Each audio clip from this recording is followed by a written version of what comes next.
ostensibly as an author, or if you consider yourself an author of some sort. Now what I mean by that is that you write with some frequency and you have the goal of being able to create a body of work, whether it's personal or published.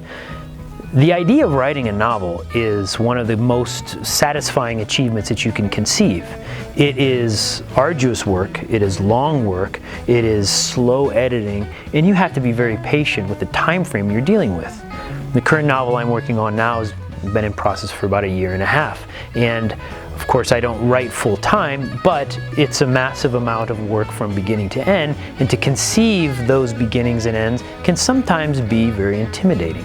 As an independent publisher, I think there's a lot of pressure that is out there now, and you see on YouTube channels like these, or publishing places like Amazon and Barnes & Nobles. The idea of publishing the novel or a series of novels is the way that you can get your name out there and actually earn a little bit of money, if it's possible. And the demand for smaller pieces of work is pretty much still reserved for journals or small publications, which should be done. The longer that I write, the more I realize that I've kind of missed a step in my progress as a writer, and I have not heeded enough attention to the short story. The short story is an art all about itself. Today on Punk Write, I'm going to take a quick look at a little bit of the history of the short story, where it came from, and some stylistic elements that I've learned along the way to help you understand how you can put together a solid short story. And we'll take a look at some works that kind of represent that progress. Stick around, it'll be short.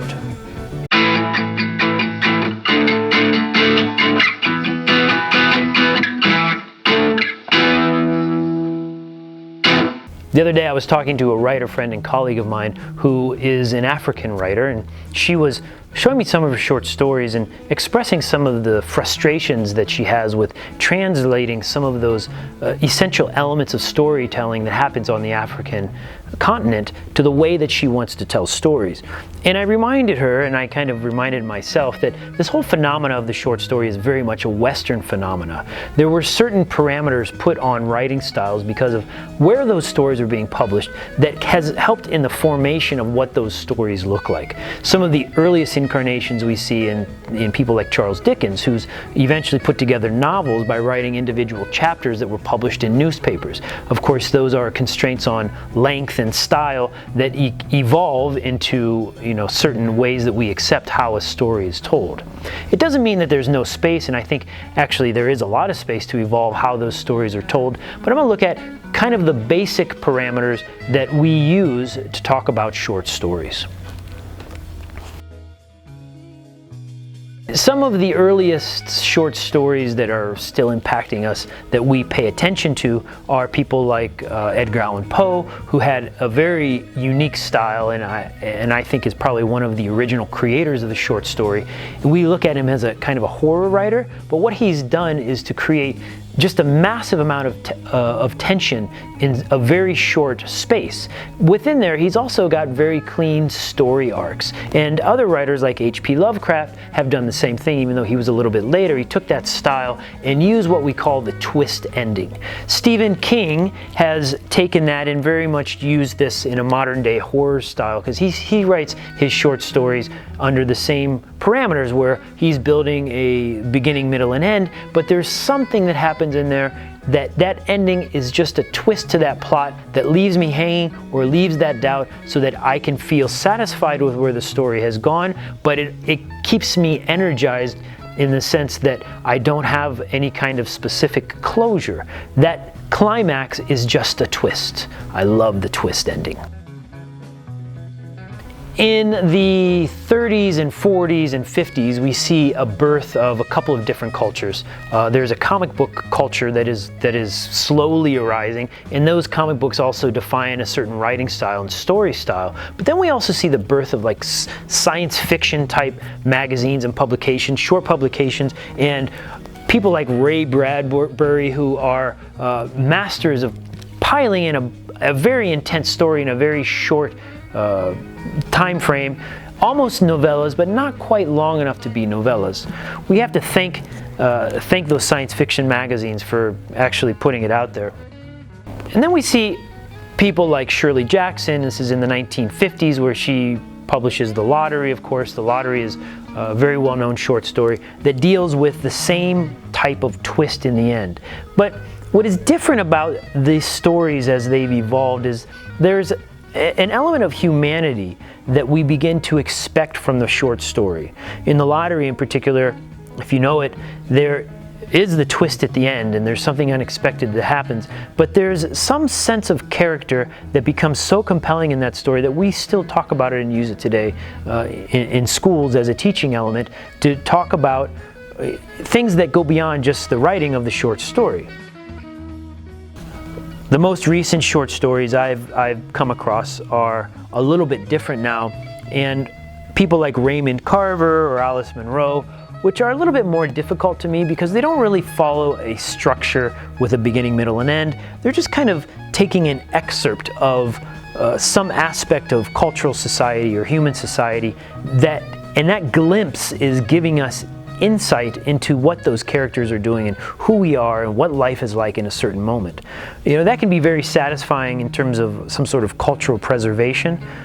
Personally, I don't find it as compelling because I love the idea of stories and story arcs, which can still be attained in a short story, but now we see a different evolution of style. This is from Outside Magazine, and I think the magazine culture in the 70s, 80s, and 90s have really influenced the way that we think about short stories. The New Yorker also has enough word count to be able to produce a satisfying story, but the diversity has become immense. When we have a certain expectation, it can be about culture, it can be about an event, it can be about people, but we really have some desire to be able to experience a moment of somewhere else in a short amount of time. So that we don't have to sit down and read a whole novel, we can get that same in a personal narrative, in an essay, which I would also consider a type of short story, or others. There's some stylistic elements that are important to keep in mind when you're writing a short story. The main thing is that you're usually dealing with a single character.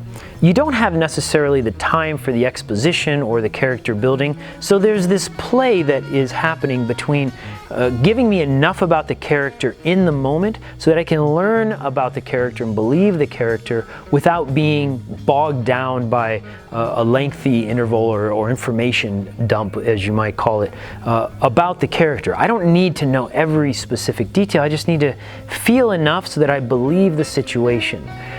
You can't do it with multiple characters. You can mention them perhaps, but I think that the focus of effective short stories is on a singular character and how they're acting or reacting in that moment or in that event.